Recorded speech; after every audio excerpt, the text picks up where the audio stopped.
What really makes someone, what compels them to just lay bare their most vulnerable experiences? Yeah, or even like their past mistakes, maybe even a criminal past. Exactly. Yeah, In the public eye, which can be so, so unforgiving. It's a huge question. it really is. And today on the deep dive, we're really going to plunge headfirst into that very question. We're exploring this complex world of, online trust, deception, Hmm. and maybe most importantly, the extraordinary courage it sometimes takes to confront these things head on. And what makes this deep dive, well, pretty unique, I think, is Yeah. where we're getting our insights from. It's not like some meticulously edited documentary or a formal research paper. Right, not the usual polished sources. Not at all. Instead, it's drawn from this raw, unscripted, live conversation. It actually unfolded in a Twitter A space. live Twitter space. Okay. Yeah. So it's like listening in on a real-time, completely unfiltered exchange between people who haven't just observed this stuff. Hmm. They've actively navigated, the really treacherous waters of online scams. And that's precisely the strength here, isn't it? Hearing Yeah. directly from those who've lived it. Exactly. We're talking about individuals who have genuinely been there, not just observers, but victims who've suffered really profound betrayal, Hmm. reformed perpetrators who, well, once used deception as a weapon, Right. and also proactive advocates who are now, fighting on the front lines against this stuff. Yeah. So our mission today is really to unpack the personal motivations, the often surprising experiences of these people, Hmm. and particularly focus on how their willingness to be vulnerable, to be open On this unknown platform, too. on an unknown public platform, Yeah. how that led to such profound insights and maybe ultimately a unique form of collective defense against these digital threats. And we really need to pay special attention to the personality of the space's host, Alberto, Okay. and how his, let's say, unique approach fostered such an environment of, well, candor and really courageous sharing. Right, because creating that safe space online is crucial. Absolutely. And the dynamic nature of the source material itself, a live Twitter space, it had technical glitches, unexpected questions popping up. Like real life. Exactly. It just added to its authenticity, mirroring the unpredictable nature of online interactions themselves. Hmm. So hopefully you'll feel like you're right there with us, digging into these surprising facts and meaningful connections. Okay, so where do we start to unravel this? You mentioned Alberto, the host. It sounds like it all begins with him, and actually a pretty relatable experience. Yeah, it does. He found himself just bombarded by DMs, direct messages Oh, yeah? from seemingly, hot women trying to hit on me, as he put it. Right, okay, I think many people can relate to getting those sorts of messages. What was his reaction? Well, initially it was a mix of humor and disbelief. He actually thought, and this is a quote, "Oh my God, am I so lucky or what?" Hmm. Okay, so a bit of playful skepticism there. Definitely. Yeah. And it wasn't just a passing thought. He really embraced this initial skepticism with a humorous, almost playful approach. He said he initially started playing with those people just to see what did they want. So like a casual experiment. Pretty much, like a casual experiment just to understand the mechanics behind these unsolicited advances. It wasn't, a serious investigation at first, more like pure curiosity, a bit of digital reconnaissance, if you will. But then something shifted, right? It went from playful to something more serious. Exactly. That playful experimentation, it quickly led to this profound aha moment for him. He realized this wasn't just a few random incidents. Oh. It was a pervasive problem.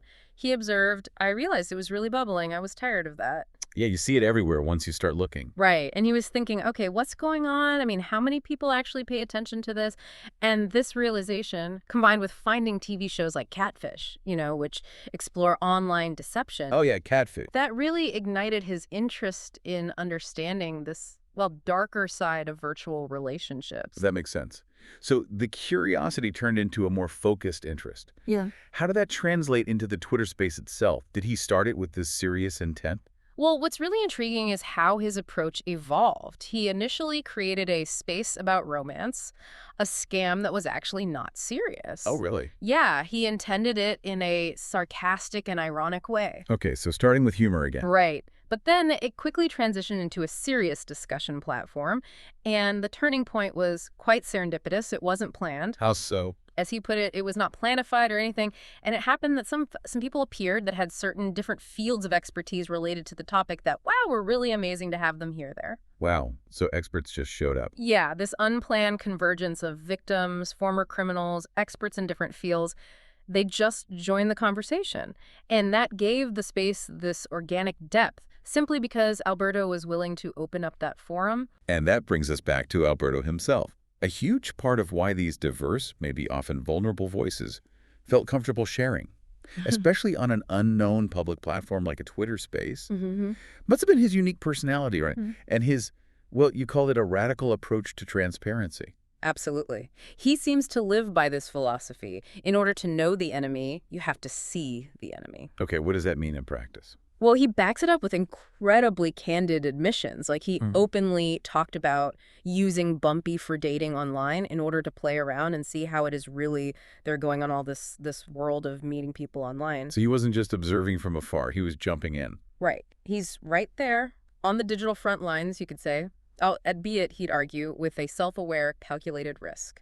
Calculated risk. How does he explain that? He emphasizes it. He says, I play with a buyer, but okay, always controlling and first of all understanding what the risk I am exposed and accepting that or not. Okay, so awareness of the danger, but still engaging. Exactly. And this radical openness, it extends to sharing profound personal details. He says, I share a lot of things about me, my life, and why. I do it for a purpose that I want actually to people believe and on show that I am genuine. He wants people to see he's authentic. Yeah. He even makes this striking, almost provocative statement to highlight his accountability. He basically told listeners, if you have a problem with me, you know where to find me. I have no problem with that. Wow. That's incredibly direct. It is. And that level of directness, that willingness to be completely exposed, it's rare. And it absolutely commands a certain kind of trust. You know, it invites others to be equally open. And it sounds like he doesn't just talk about transparency, he lives it, even when it comes to his own, let's say, imperfections or past mistakes. Oh, absolutely. He candidly confesses about his own cybersecurity experiences. He said, and this is a direct quote, I have been hacked. Okay. I've even hacked myself out of curiosity, once infecting myself with a rat tea. A rat, right, a remote access Trojan. Nasty stuff. Very nasty. He continues, I have been victim of hacking, and yeah, I have reduced credentials that could have used it to, I have actually, okay, I will say this. I have actually put in risk my work when I executed that RAT. Whoa, putting his work at risk.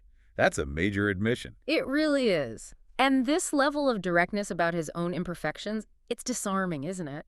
He stresses his belief, saying whoever claims he's an expert, can never be hacked. But wow, my respects, I'm not that kind of person. That humility is so relatable. It shows that even people deep in this field can make missteps.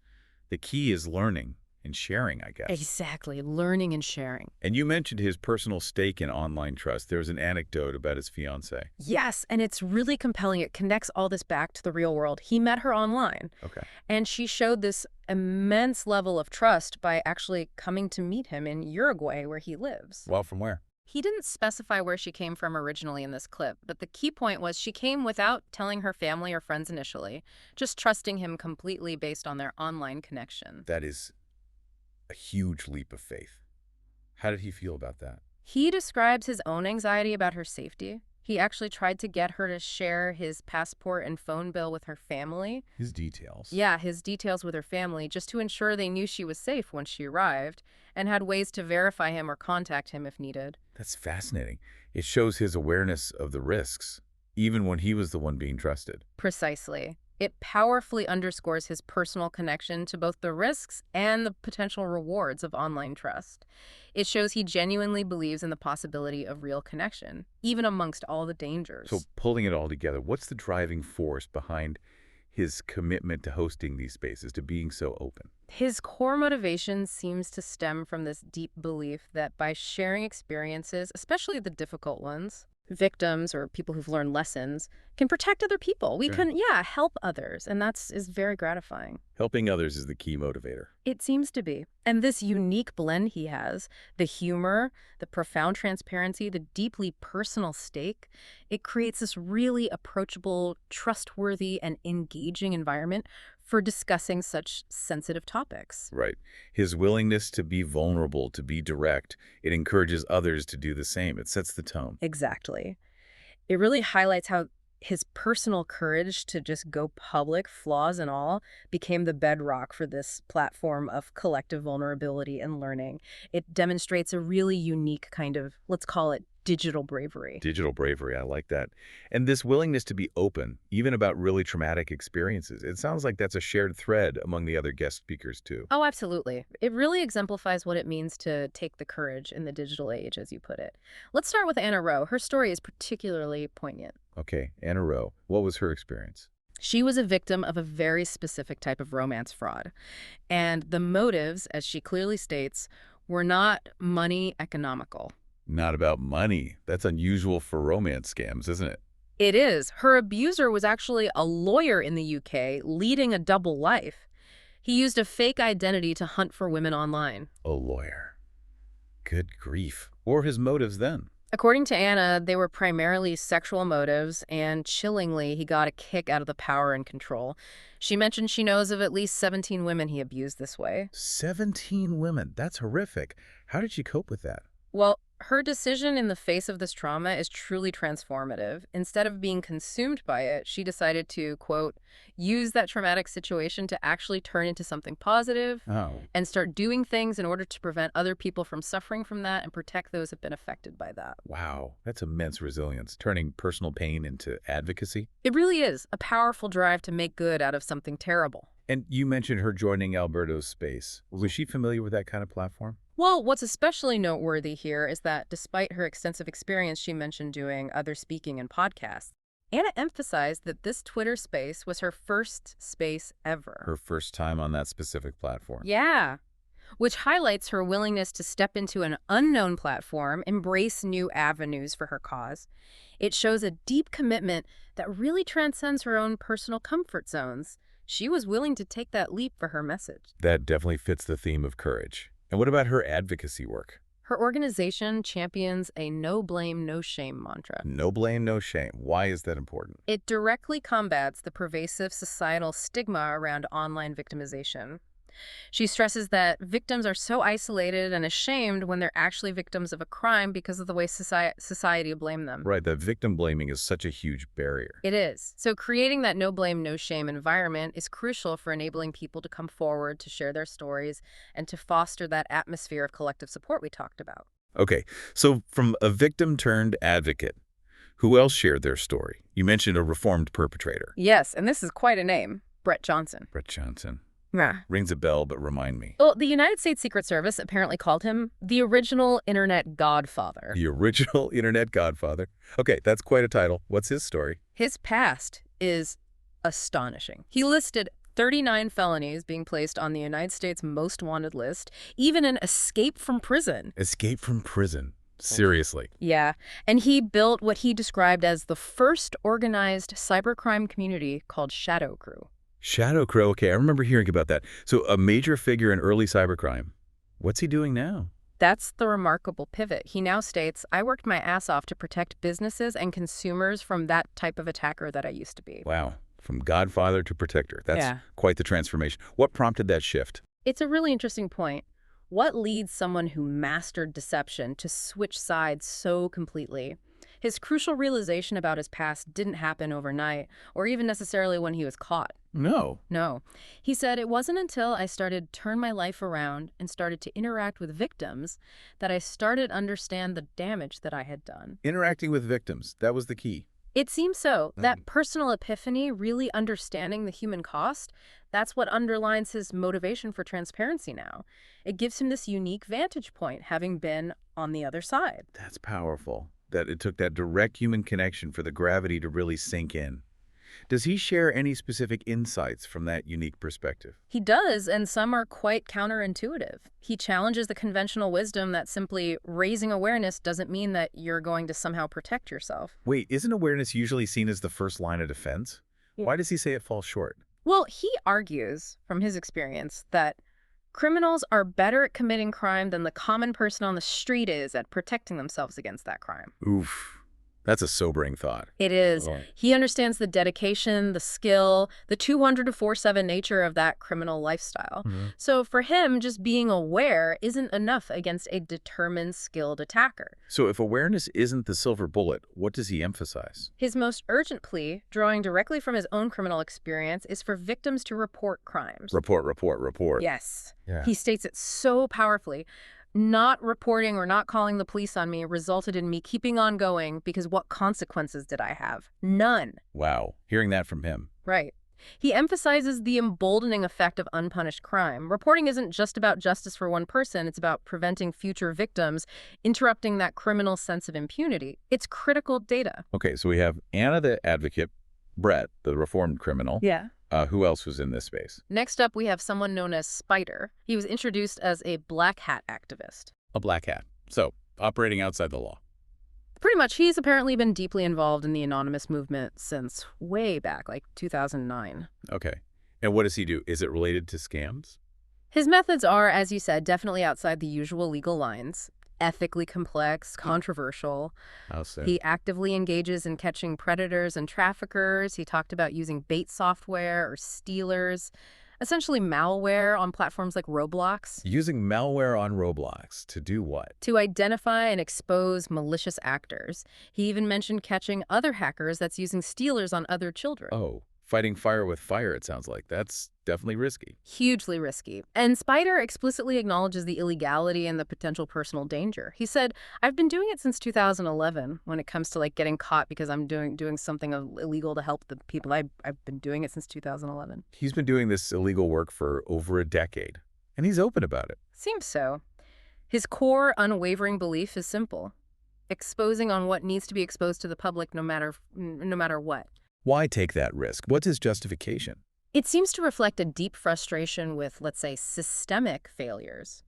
He sharply observes that those who are supposed to do those good things are not doing their jobs, and somebody else has to do what's right. So he sees himself as stepping into a void left by official channels. That appears to be his perspective. His courage lies in taking these significant personal risks for what he perceives as the greater good. Okay, a black hat activist. That's a different angle entirely.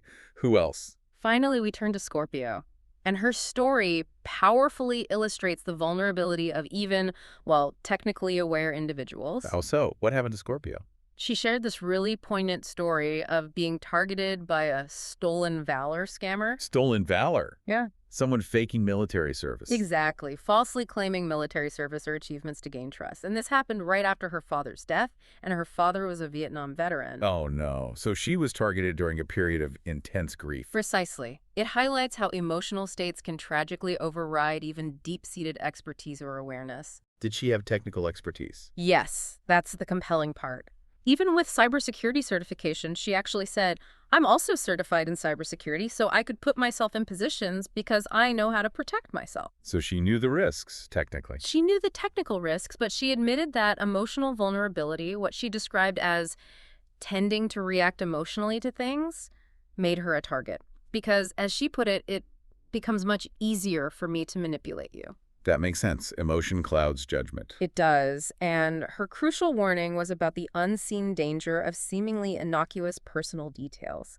Things shared across various online spaces, maybe over years, Yeah. can be meticulously pieced together by predators to, in her words, put a target on me. Wow. So it's not just about one interaction. It's about your entire digital footprint being weaponized. Exactly. It's a powerful lesson. No amount of technical knowledge can fully insulate you from human manipulation, especially when you're emotionally compromised. It really drives home the insidious, patient nature of some of these attacks. That's a gut-wrenching truth, isn't it? It just shows how even the most technically savvy among us are fundamentally human. And those emotional vulnerabilities are precisely what scammers hunt for. So if we distill all these personal narratives, Anna, Brett, Spider, Scorpio, and Alberto, setting the stage, what's the common thread?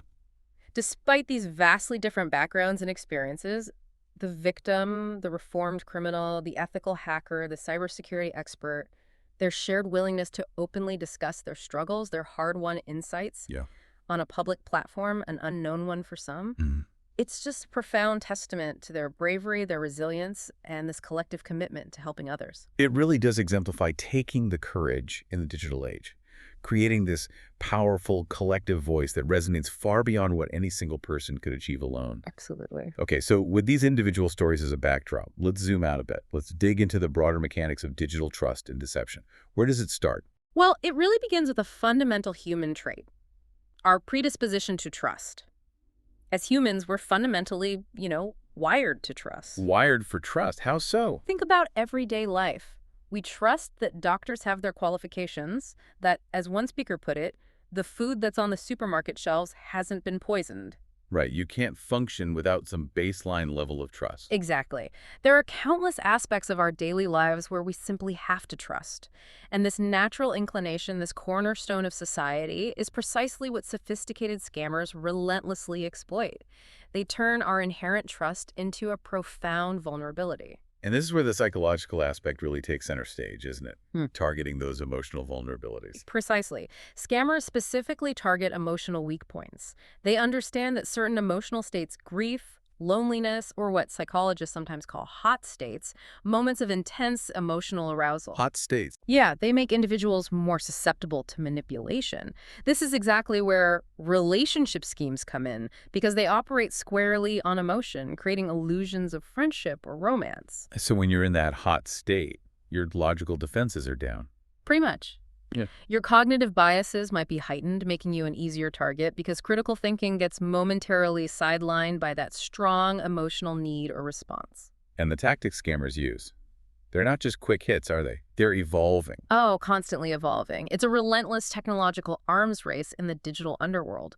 Scammers invest significant time and effort, sometimes months or a year, just to get to know their targets. Months or a year, that's serious commitment. It is. It's about building deep trust, gathering information. Brett emphasized this isn't just a job. It's a criminal lifestyle for a reason. It's 24 hours a day, 7 days a week, 365 days a year. It's a crime of opportunity. Always vigilant, always looking for that opening. Always. And the technology they're using now, AI, deepfakes, it sounds like science fiction, but it's real, isn't it? Terrifyingly real. And the implications are chilling. Voices can be cloned with disturbing ease from maybe just 30 seconds of someone's voice taken from a video online. Just 30 seconds, that's all it takes. Apparently. And then there's face swap or shallow fake technology. This is used for live video calls. Live calls, how does that work? They superimpose a stolen or synthetic face over the scammer's actual face, often with lip syncing to make it appear authentic. So you could be on a video call, seeing a face you trust, hearing a voice you recognize. Exactly. Imagine them saying something like, "Just so that you know I'm not a scammer," and using your name to personalize it to make it seem legitimate. That's deeply unsettling. Has the tech gotten good? That's the scary part.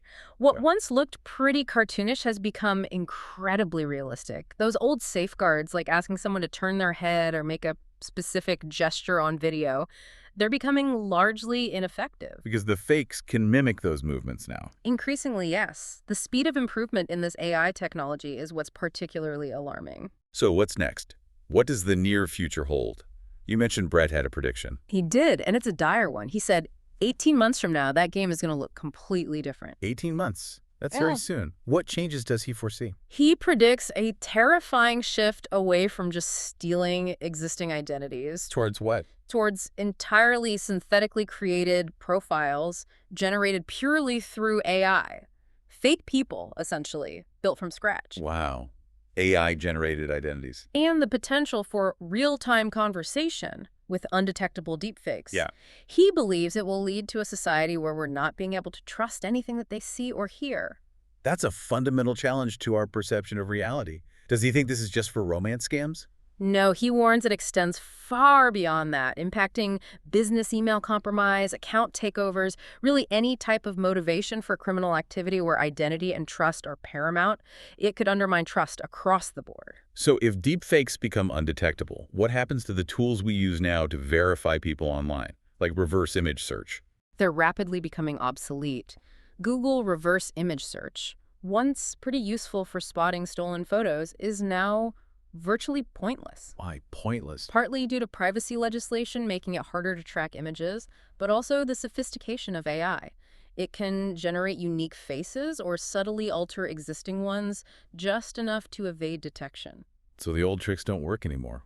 What are people using now? The reliance seems to be shifting towards paid services, like using AI to measure the markers on the face, or needing really tenacious manual searching for tiny clues within photos, like a visible username on a shirt or background detail, to try and find the real person whose images were stolen. It sounds like an exhausting uphill battle for anyone just trying to verify who they're talking to. It really is. It forces this constant arms race between legitimate verification efforts and increasingly advanced deception techniques. Okay, so the scams are sophisticated, hard to detect. What happens when someone does fall victim? You mentioned victim blaming earlier. Yes, and it's a pervasive and deeply damaging problem. It compounds the initial trauma. Society's tendency to blame the victim often manifests in those questions like, why would you click on that link? Or why would you send money to someone you don't know? Implying it's their fault. Exactly. And this judgment, this lack of empathy, it often leads to victims shutting off their traditional support groups, friends, family. They become isolated. And who do they talk to then? Often only the scammer, who then becomes their sole, twisted source of support, further deepening the manipulation. Brett powerfully argued that this isolation and societal judgment is a huge shame on society. What's the impact of victims staying silent because of this shame or blame? The impact is profound and far-reaching. We heard the statistic that only maybe 7% to 14% of victims actually report these crimes. Low, wow. Yeah, incredibly low. And that lack of reporting prevents law enforcement from understanding the true scale of the crime. They just don't have the data. And for the criminals? Critically, it emboldens them, because they face no consequences, as Brett put it. It allows them to continue, even escalate their activities, preying on more and more unsuspecting individuals. It creates this vicious cycle that's incredibly hard to break without comprehensive data and victims feeling safe enough to come forward. Which brings us to systemic failures. Are law enforcement and the platforms themselves doing enough? Well, there was certainly criticism voiced in the space. Regarding law enforcement, there's a critique that priorities might be misplaced sometimes, focusing on, say, young boys and girls who are often just lower-level mules or entry-level scammers. Instead of the organizers. Instead of the top people that are doing the really, really bad things, the implication being there's a hierarchy, and these top people are like the employers of the lower-level scammers, often operating with relative impunity. Making it hard to dismantle the networks. Very hard. It creates a challenging environment for real justice when the architects of the schemes often remain untouched. And what about the platforms? Facebook, Instagram, Twitter, dating apps. Are they verifying users effectively? Removing fakes? The verdict in the space was pretty damning. The failure to adequately verify the identity of their users and remove fake or hacked accounts was described as, frankly, utterly ridiculous. Strong words. Any examples? Alberto shared his own frustrating experience. His verified Twitter account was impersonated, and the fake account remained active despite multiple reports from him and others. His own verified account. Impersonated. And Twitter didn't remove it? Not promptly, no. Okay. There was also an example given of a verified fake profile using Kevin Costner's pictures that remained online for some time. Kevin Costner. Okay. It speaks to a fundamental flaw in verification and oversight, doesn't it? It really does. And it's disturbingly easy, apparently. Someone mentioned accounts can be bought for as little as 25 cents with a verified badge included. 25 cents for a verified account. That was the claim. It creates this endless cycle. As one speaker noted, if Instagram and Facebook and all these platforms are trying to knock down all these scams, there's always the next scam on how to bypass that other scam. A constant game of cat and mouse, and the platforms seem perpetually a step behind. That's the impression, yeah. Okay, so the challenges are immense. Evolving tech, psychological manipulation, victim blaming, systemic failures. With all this, what can people actually do? Yeah. Are there concrete strategies for protection and advocacy? Yes, absolutely. While the battle is constant, there are things individuals and communities can do. First, individual self-protection starts with cultivating healthy boundaries online. Healthy boundaries, like what? Anna offered crucial advice on recognizing red flags, particularly in online relationships. She emphasized a healthy relationship builds over time. It's not something that happens very quickly and moves very fast. So pace is a key indicator. A huge one. She advises taking a step back if things feel overwhelming, or if the pace of emotional intimacy just feels unnatural too fast.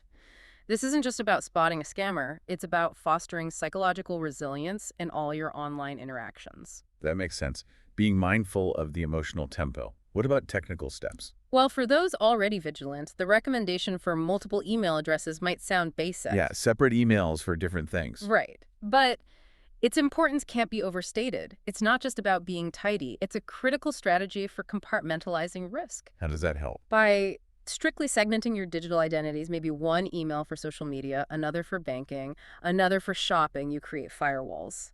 If one account gets compromised, the damage is contained. It makes it exponentially harder for attackers to jump from, say, your social media to your bank account. Okay, so compartmentalizing risk. Good tip. What else on the individual level? Scrutinizing profiles. We talked about red flags, but also be aware of the common professions scammers often adopt. Right, you mentioned military, doctors, engineers. Why those? They aren't random choices. Scammers strategically pick professions like military personnel, often conveniently deployed, seems trustworthy, doctors, especially UN or military ones, engineers, contractors on big overseas projects, explaining absences, and offshore workers, oil rigs, marine engineers. They all have built-in reasons for being hard to meet or having patchy communication. Exactly. And they often carry an image of trustworthiness or heroism. The insight for you, the listener, is to question not just the profession itself, but why it might be chosen. It's often a calculated psychological move to lower your guard and explain away inconsistencies or later demands for money. Got it. Look beyond the surface. What about backstories? Be alert to common sad backstories. Often they claim to be widowed or orphaned, maybe involving what Anna called the 4 Cs: car crash, childbirth, cancer, or cheated. Four season. And more recently, COVID has been added to that list. These stories are designed purely to evoke empathy and manipulate emotions, creating an instant, often unearned bond. So watch out for those overly tragic, sympathy-inducing narratives. Any visual clues on profiles? Yeah, be really nosy on the profiles, as one speaker put it. Check the tag sections. Does anyone tag them? Check their follower demographics. Do they seem to match the person's claimed profile? And look for signs that maybe all the photos were uploaded on a single recent date. That's a big red flag for a fake profile. Good practical tips. Yeah. What about clicking links? That seems basic, but crucial. Absolutely critical. Both Spider and Scorpio issued a strong warning. Don't click on links on your mobile device. Why specifically mobile? It's often harder to verify the true destination of a link on a phone screen. On a computer, you can usually right-click or hover over the link to see if the address is really what it claims to be, like Instagram.com or whatever link or not. Ah, okay. Easier to mask malicious links on mobile. Right. And those malicious links can grab your IP address, device information, even if photos themselves don't contain GPS data anymore because platforms strip it. A bad link is still a major entry point for scammers. It's a simple rule, but incredibly effective. Be suspicious of links, especially unexpected ones. Okay, so individual vigilance is key. What about beyond the individual? Community actions, reporting? Yes, community and parental responsibility play a massive role in collective defense. Brett's passionate plea for victims to report crimes is central here, Why is reporting so vital again? because doing so provides crucial data for law enforcement. It helps them build cases, understand trends, and perhaps most importantly, it can prevent criminals from escalating because they finally face consequences, or at least know they're on the radar. Every report contributes to that bigger picture. Makes sense. What about protecting younger people? Kids are online so much now. Parental vigilance is paramount. The speakers stress the need for parents to talk openly with their children about online dangers, especially concerning popular gaming platforms. Roblox, GTA 5M were mentioned. Yeah, kids spend hours there. Exactly. And chat apps like Discord and Telegram. These are known breeding grounds for predators and scammers targeting kids. It's a scary landscape for parents. Any specific advice given? The discussion touched upon the severity of the threat, with one suggestion, perhaps extreme but telling, being the idea of returning to brick phones, old-style non-smartphones for basic communication for kids to limit exposure. Wow, back to basics. That really underscores the concern. It does, and alongside vigilance, early intervention through education is key. Educating kids about the risks. Yes. There was mention of a successful UK pilot program that delivered 22 lessons about all different types of cybercrime and abuse to 13, 14-year-olds, teaching them about online dangers, grooming, sextortion scams, and crucially, how to respond safely. Starting that education early seems vital. building digital resilience from a young age. Exactly. Foundational education about online risks and responsible digital citizenship is a vital form of prevention. So we have individual actions, community reporting, parental guidance, education. What ties it all together? Ultimately, it comes back to that indomitable power of speaking out. Sharing stories, breaking the silence. Yes. Anna and another advocate, Nikki, shared this powerful common belief. If doing this or going public saved just one person from being hurt, it's been worth it. Wow. That highlights the selfless nature of this advocacy, doesn't it? Transcending personal pain for a larger purpose. It really does. Transforming individual trauma into this powerful force for good. And Alberto, the host, what was his take on the role of platforms in this? He reiterated his heartfelt desire for platforms to essentially step up, to provide us to okay voice and amplify all these, so important to the users of the platform that are basically the potential victims. He wants them to amplify the warnings and the support. Give voice to the victims and advocates. Right. And sharing personal stories, even those involving past mistakes like Brett's criminal history or Alberto's own hacking incidents, or moments of vulnerability like Scorpio's experience during grief. It provides invaluable lessons, context, and maybe most importantly, a sense of shared humanity in the face of these digital threats. It normalizes talking about it, reduces the shame. Precisely. It's about building a collective intelligence, a shared understanding against these pervasive dangers. But it's an ongoing battle, right? The landscape keeps shifting. Absolutely. We have to acknowledge that despite all these efforts, advocacy, education, individual vigilance, the landscape of online crime is constantly evolving, constantly growing, especially with the rapid advancement of AI we discussed. It makes the fight against it an ongoing, continuous challenge that requires constant adaptation from all of us. Okay, so wrapping this deep dive up, we've journeyed through the intricate mechanics of online scams. But maybe more importantly, we've explored the profound human element. The vulnerability of victims, the cunning of perpetrators. And the extraordinary courage and transparency of those willing to share their most personal stories, their mistakes, their traumas, to protect others. We saw how Alberto's, audacious willingness to be an open book created a space where others felt safe enough to be vulnerable to. Yeah, transforming those personal struggles into a powerful collective defense right there in that live, unpredictable space. It leaves us with a critical question, doesn't it, for all of us listening? In this increasingly sophisticated digital world where AI is blurring the lines of what we see and hear, how will we truly know who or what to trust? It's the central challenge. Yeah. And maybe in a future where synthetic identities and real-time deepfakes make it almost impossible sometimes to discern reality from illusion. Perhaps the most critical skill we need to cultivate isn't just more skepticism, though we need that too. What else then? Perhaps it's the renewed courage to foster genuine human connections, even online, to ask the difficult questions, and critically, to truly believe those who bravely step forward to share their authentic truths, no matter how uncomfortable those truths might be. Trusting the vulnerable voices. Maybe. It makes you wonder, what does it truly mean to know someone in the digital age? And how will our collective courage, our willingness to share and to listen, shape the very fabric of online interaction moving forward? Something to think about.